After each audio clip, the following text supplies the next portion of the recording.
Hey guys, my name is Alfred and I wanted to talk about my productivity system, which I love. Okay, so there are some prerequisites for this video. You need to have Alfred, and the problem is you need to have Alfred 5, and you need to use shortcuts. So shortcuts works in Mac, iPhone, iPad. So yeah, this is a basic workflow. The next thing I want to talk about is Drafts app. I will link it here, and some tips about typing speed and a screenshot method on Mac. Now, the equivalent of the screenshots on Mac would be ShareX. That's my recommendation for Windows. But yeah, let's just start. So I want to talk about the system. So the first thing you need to do is you need to download Alfred. I want to talk about Alfred. Alfred saves you so much time. A couple of functions alone can save you so much time. Find function is a function that finds everything. So find dog.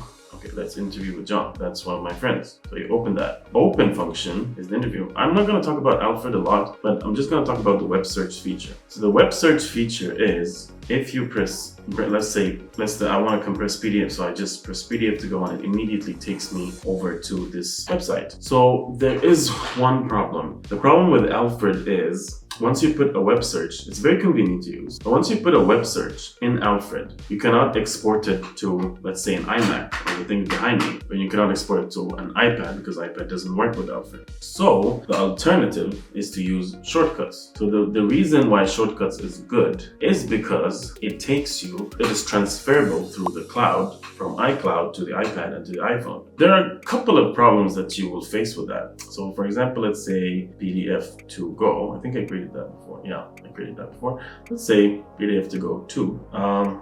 Command F, open URL, and I do that. It's here, and I go here, paste. Yeah, that's it. So if I press SC, PDF to go, it will take me to ask me for privacy, and then it will open it. There's one slight problem. In order to do this, you need to download something called Shortcuts. So Shortcuts is this amazing link from Alfred that links Alfred to Shortcuts. And this is where the magic really happens. So if you go to Alfred itself, you go to the workflows, this shortcut made by this amazing person, he created a shortcut that syncs, he created a workflow that syncs Alfred with Shortcuts. So now you don't need to open Shortcuts itself. You can just press SC and then run hundreds and hundreds of commands in Shortcuts. I have 152 now. That's like in 2 months. I have no idea what will happen in a couple more months or the end of the year. So yeah, that's the first thing that you need to do. Now, I will show you how this works, how magically it works. Let's say I created this shortcut called MedStudy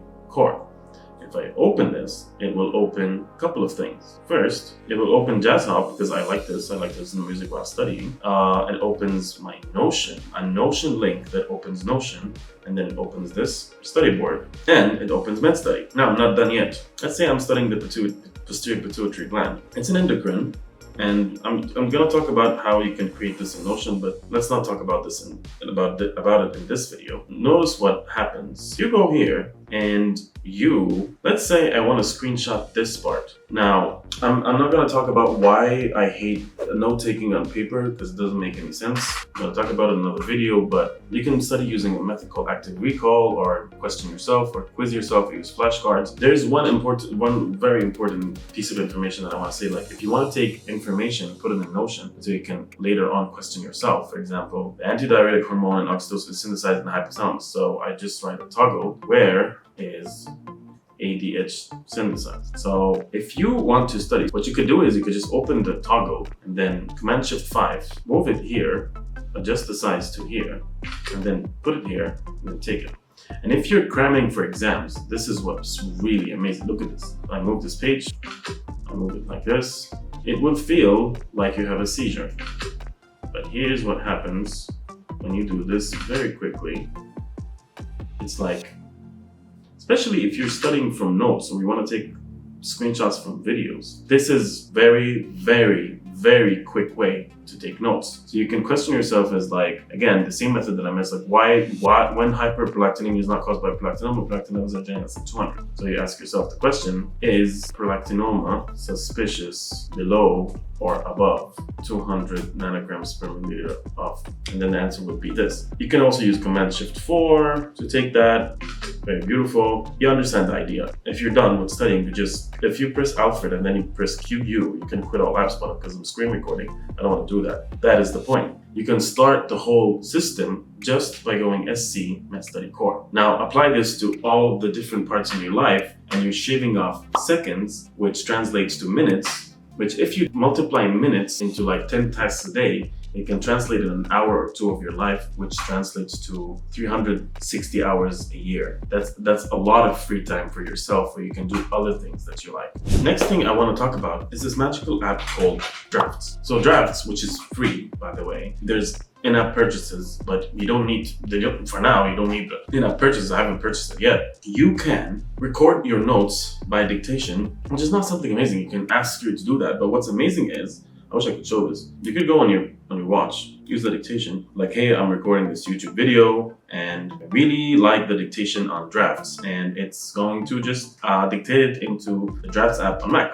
Done. Once I press done, what happens is, so the message that I recorded was saved on the iPhone. It takes it immediately to the iPhone, then it takes a little bit to sync with iCloud, and then iCloud goes to the Mac. It'll take some time, but madly useful. So what you can do is you can just integrate this and use your notes, and your notes will then go to another app, let's say Notion, and then that's the integration. That's a very, very simplified example of a second brain. You can take your notes, which is primary, or from Apple Notes, if you want, take this information and take it into Notion and then process this properly. This creates a productivity system that you can process. So guys, this is the system. So Alfred is connected to Shortcuts by Vitor. So this is the primary workflow, and the Apple ecosystem is basically you're using a Mac or an iPhone and it's connected through the cloud, and you're typing quickly, and Drafts can go into Notion. And then this is the Apple ecosystem. Now the other thing is, the second brain is, once you take the notes from the Drafts or the notes, it goes into the Notion, which is the storage of the second brain. And then the output could be Google Drive, it could be links, it could be Looms, it could be anything, honestly. So yeah, this is the outline.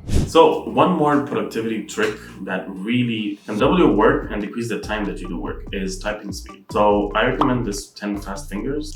This is quite irritating. I used to be 100 words per minute, but now I'm 80. It needs practice, and I need to work on my errors, but I'm not gonna give up. Let's activate super ultra mode. Okay, let's go.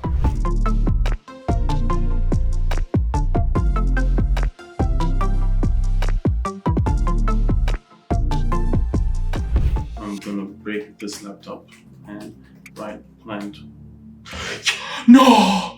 Yes, I'm almost up to 100. I'm top 6%. I'm gonna get this back. So especially this is for people with attention deficit. Now, this may seem very silly, but it does make sense. So shortcuts can be used to send messages to people. I wanna send a message to my friend without opening the messages platform. Now, you might ask me, this is so stupid. Why are you doing that? Because if you open the messages platform and you see hundreds of people waiting for you to respond, you're not gonna get anything done. You're just gonna get sucked into it. If you wanna send a message to a particular person without really wanting to talk to others, you can just batch message people in a specific time. But if there's an urgent tick to message someone, you can just do that using this one. So let's say, you could just endlessly message people and it will just never stop. It's so beautiful. And this way, you don't have to message all the people. You can just message them at other times. It's a method to get things done. Like and subscribe if you like this video. See you in the next one.